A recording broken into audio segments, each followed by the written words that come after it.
are off-market properties really worth it?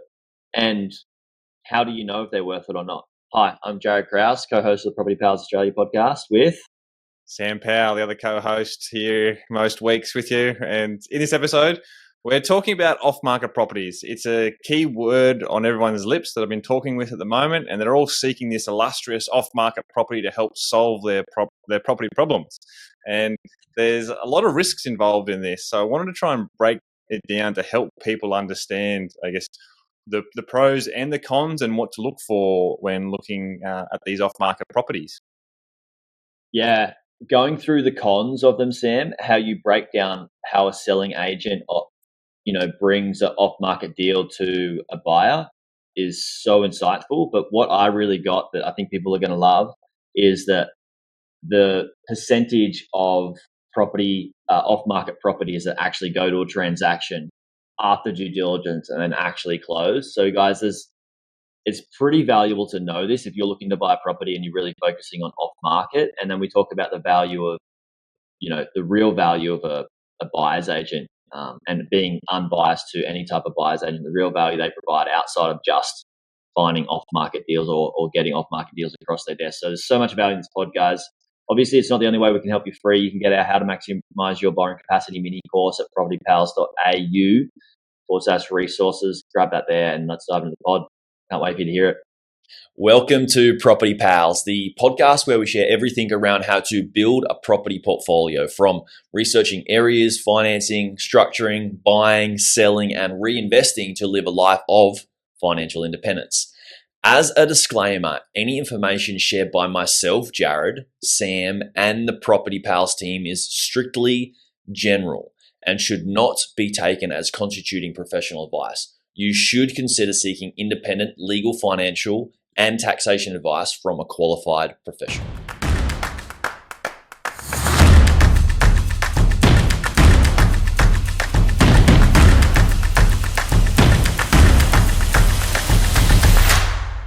Samuel, off-market properties.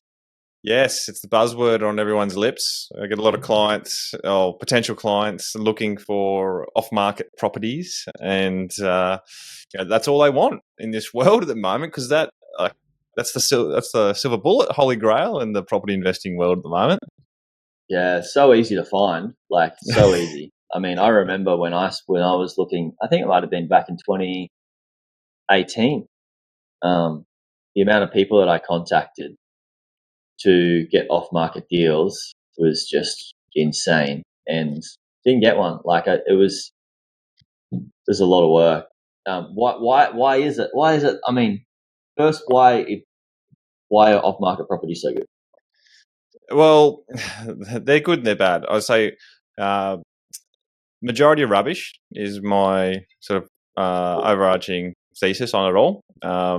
I think people are looking for off-market properties to help them solve their problems because they can't actually buy a property that's on market because they lack the skills and experience to work with speed, understand value, and negotiate the price.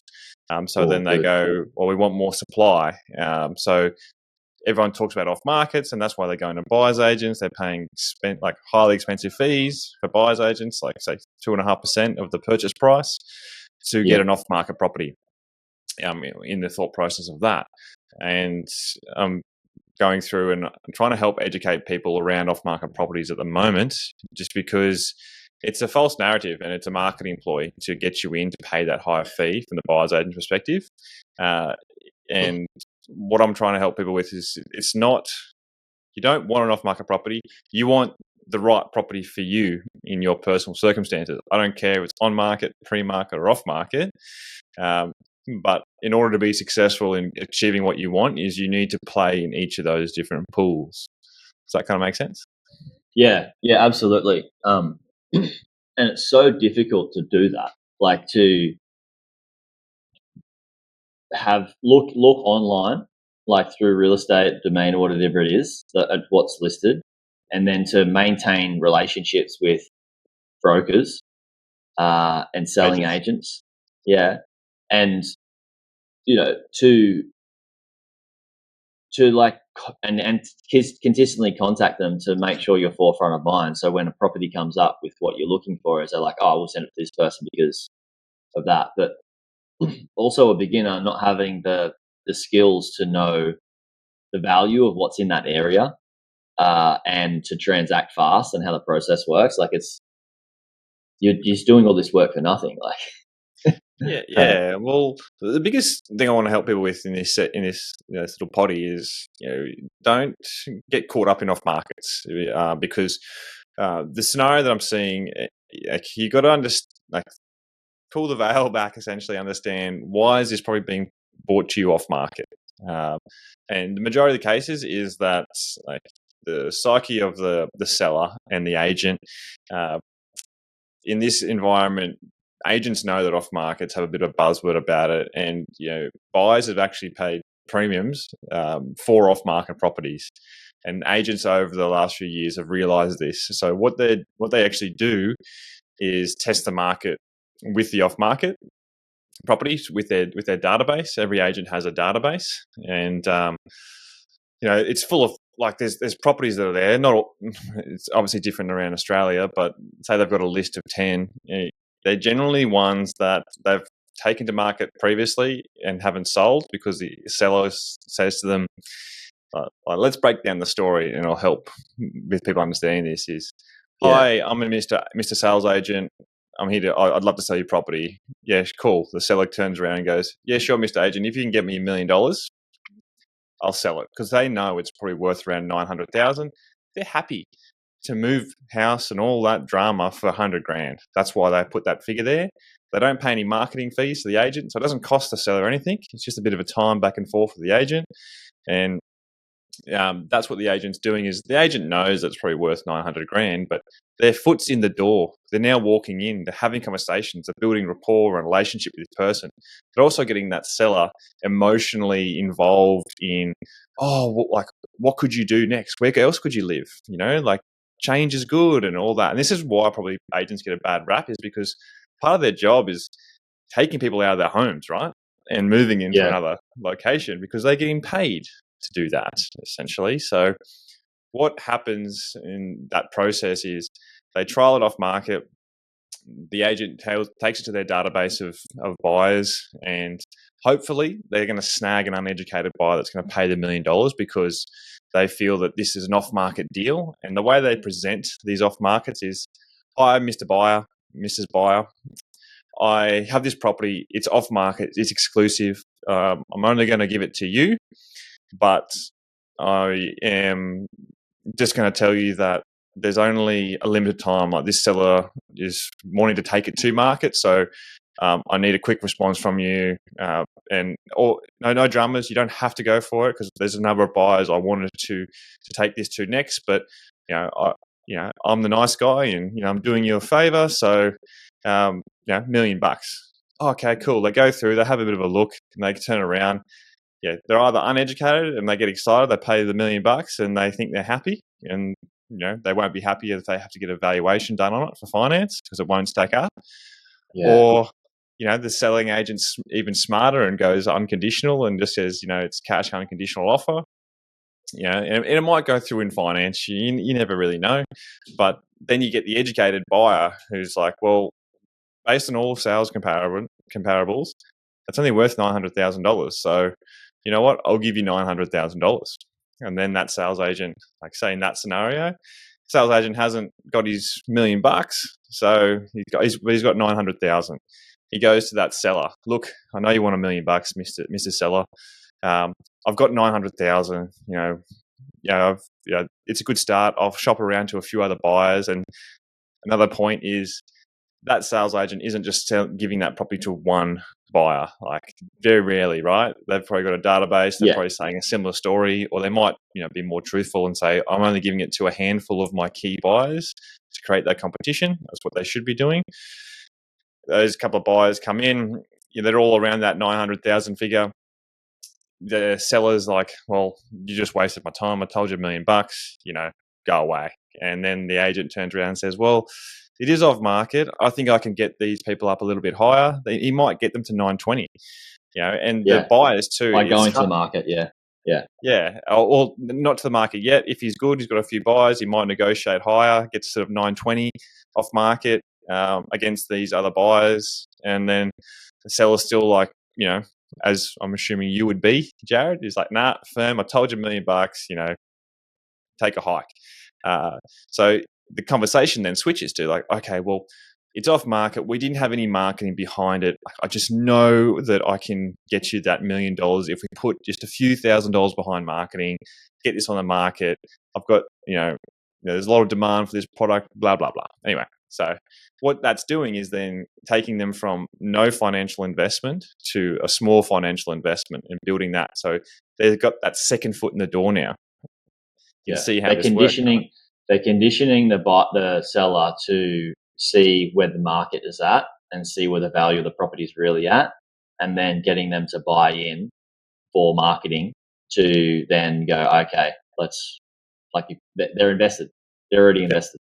Yep, because I deal with sellers all the time. I'm helping them find the best sales agents in Australia because to try and avoid this whole process, right? To help people not get a bad taste in their mouth. So what that really does is that that puts a few $1,000s behind it. They're still emotionally invested. They're getting more emotionally invested because now they got that money there.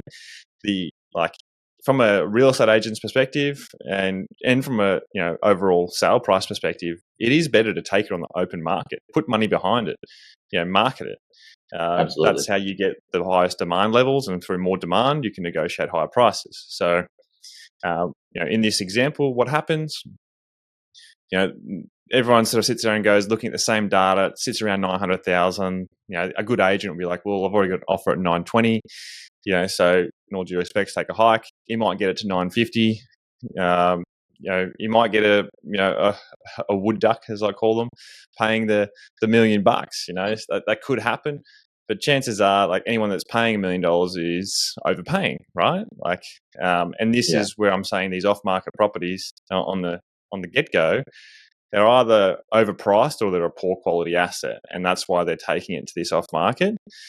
So what people are, they're with that speed that's required because of its exclusive deal, they're foregoing the due diligence that's required for any property, and they're moving too fast and getting emotionally involved. And when you're dealing with property, it's around 8% expenses of buying and selling. So 5% on the way in, 3% on the way out. So on $1 million purchase, if you buy the wrong property and you go and sell it, because you don't like living there after 6, 12 months, 2 years, whatever, that's 80 grand, right? That's a lot of money just to go and, I don't know, what's the right word? To rush into something. Yeah. Yeah. So Sorry, go on. So, I'm getting on my high horse here because this is the biggest issue in the industry that I'm facing at the moment. I'm really trying to help educate people. Stop looking for off markets. Look for the right property, and go in with the right strategy. That is the key. And that's where, obviously, when you're doing it every day, working with professionals that start with strategy and start with your best interest in mind, it takes you away, it takes all the risks, and you end up getting what you truly want. Because most buyers in Australia go in with a perception of what they want to buy, and they end up with something completely different. And that then results in higher turnover of properties, and it really erodes people's financial well-being, right? Because of all the expenses that are involved.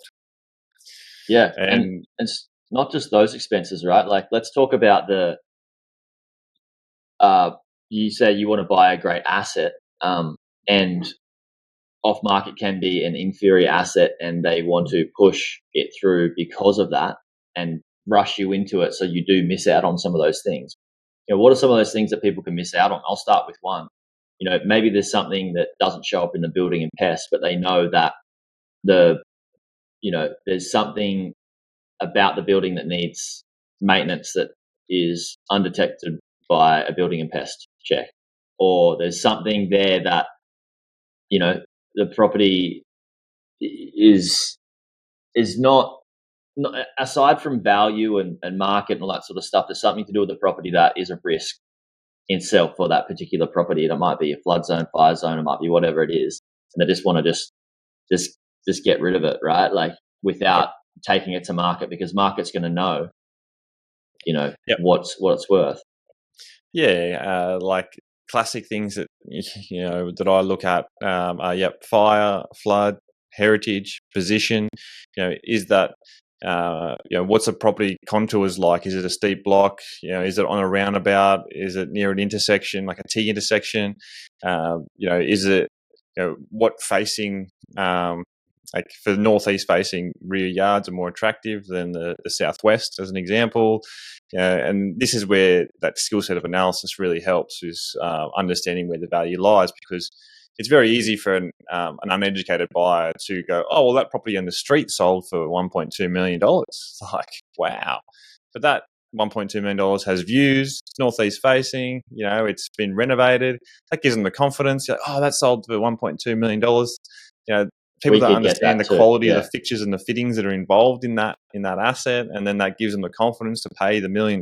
But if you're looking on, like in the street I'm in, one side of the street it has views, and the other side, backs onto, like, part of it backs onto a football field, and the other one backs it onto like a bit of a busier road. So, definitely inferior on one side, superior on the other. So you can see, just through lack of education, where people fall down. And then you add in, look, I need feedback in 24 hours, just because I obviously got to be respectful. I'm working for the seller. I want to get them there. Then people start rushing, and then they get caught up in it. And it's just sales, the tactic that people are unknowing of. Yeah. So off market definitely presents a lot of risk, because it's touted as like you could get this without much competition, but the reason there might not be much competition is because the real competitors don't want to compete. Yeah, and it's a conditioning. Well, it's always case by case, right? But just the majority of markets that I get, are just rubbish, and they're getting shopped around to different buyers agents to start that process, and through everyone's different, but I guess it's the level of due diligence that each buyer's agent has, making sure that they're checking off that list. Like in Hello House, we've got a due diligence checklist. If it doesn't tick those boxes, then we don't proceed with it. That's that one point, and then it's price, right? So understanding where the value sits is important.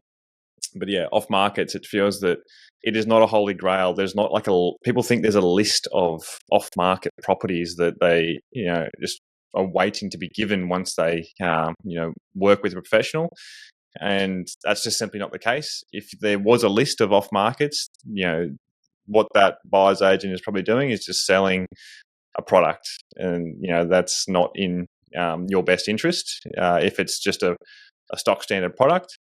Like there is different businesses like that have products, but they're more based around house and land packages, and that's a different conversation. There's good house and land packages in infill metro locations where there's no supply, but the majority of those house and land packages are rubbish because they're on the outskirts of town with high land supply risk and really low growth.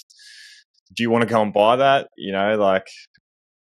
Stop thinking about the short term, thinking about you're buying this asset to hold for the medium to long term, which is 5, 10 plus years. Don't go and make a decision over 1 week for a lifetime investment, if that makes sense. Yeah, exactly. Yeah, there's so much in there. There's so much in there. Like, why do buyers feel like they want off market? Like, when they're coming to you, like, why is it? Because they've been hearing things? Like, what's going on in their head? Well, the buyer's agent industry, they try to build value in their skill set, saying we buy X% off market, and people are happy to pay a premium for a property that they can't find on their own. And that's the value stacking. For me, it's not whether there is a very small percentage of off markets that are good deals, right? And that's where it's a really quick sale. Something's happened. The seller just has to get out, or they're a little bit older and they don't want to pay for marketing, and they just they're not sort of money hungry. They just want to have a nice and easy transition out. So they're good ones, right? As long as they're passing all the due diligence checks. and you can buy it at market value or below, that's a So what win. percentage of those off-market deals that are presented to buyers agents do you feel are actually acquired like with a good fair value? Because this can help debunk the thing of a lot of people saying, I want to buy an off-market, I want to use a buyer's agent to buy an off-market property. If they know that only a small percentages come to a transaction, then they can realize like, oh, okay, it's not just about off-market, it's about the buyer's agent has far more value than don't perceive, in terms of like they know how to value a property properly, whether it's on market or off market, which is essentially what you're paying for. So what percentage would you say, of off-market deals that are sent to buyers agents end up being a closed transaction? Roughly. Oh, it'd be 10% at best. 10% at best. Okay. Yeah, like So between 1 and 10% is kind of like, it depends on where you are in the market and where you're buying. Like if up in, say Townsville at the moment, get a lot of off markets and they're rubbish. They're in flood zones. So people are paying for something that they're not actually really getting. They're being marketed that they can get off-market deals, but they've got a maximum 10% chance of them getting it, anywhere from 1 to 10%. Yeah. So what they're paying for is essentially not what they're getting anyway. Yeah, well, I guess it's the perception, right? Like people only hear what they want to hear, and the first stage of their journey is, I want more properties, I want access. What they end up finding out after going through the whole process is they're getting a strategy on the way in. They're understanding what they're buying, what they're getting into, what the cash flow implications are on their financial future, what the prospects are. Then they're getting location research to get them into the best growth locations in Australia. And then they're getting expert analysis to understand what the value of that property actually is once the property's been found, whether it's on market or off market.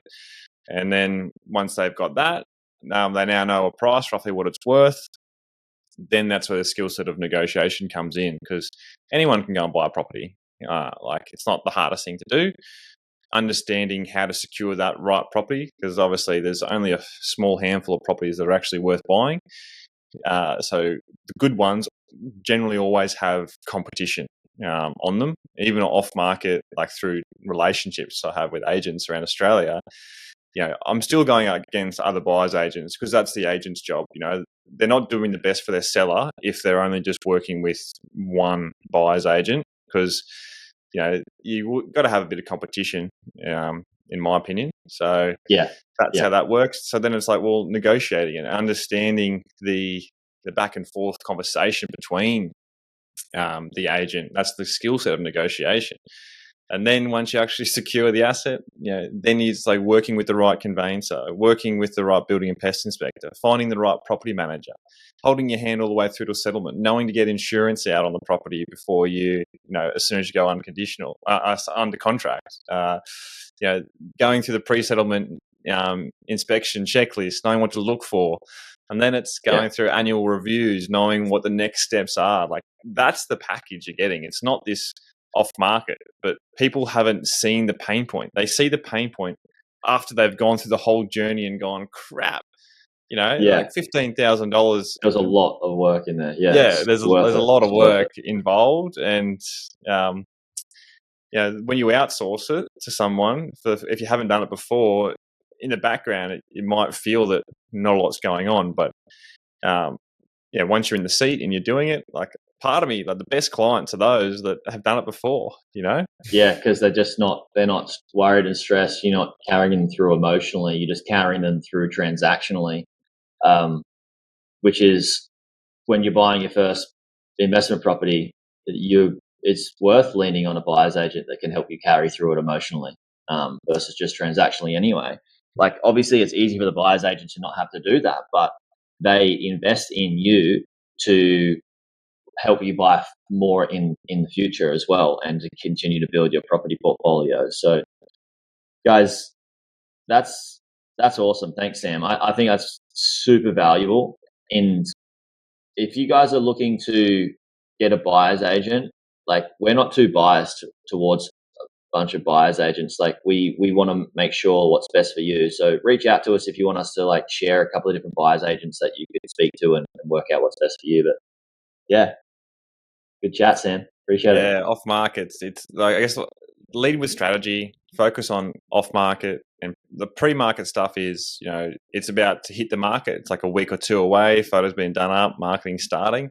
That's that early access that you get into, and then there's on market. Depending on which market you're buying into, will really help because there's cold spots, there's warm spots, there's hot spots, and there's actually also between warm and hot. If you work, obviously Matt from Haystack Analytics, that's like his terminology, and I'm stealing it, Matt. So thank you, mate. You've done a really great job with that. But it's like, well, by understanding what market you're entering into can really help you with that sort of next step. And for me, I don't like buying in hot spots because you're paying a price premium. And those off markets are few and far between because there's it's they're typically rushing a deal, and it's not really going to be the most valuable thing. The best case scenario being 10% of those off-market deals make a transaction. So really good way to look at it. Yeah, and go double down on it too, because through even the properties that I get, like there's on a full basis, 20% only pass my due diligence checks, and that's due diligence checks. Yeah, and that's on market, pre-market, off market, and then it comes down to price. It's like, well.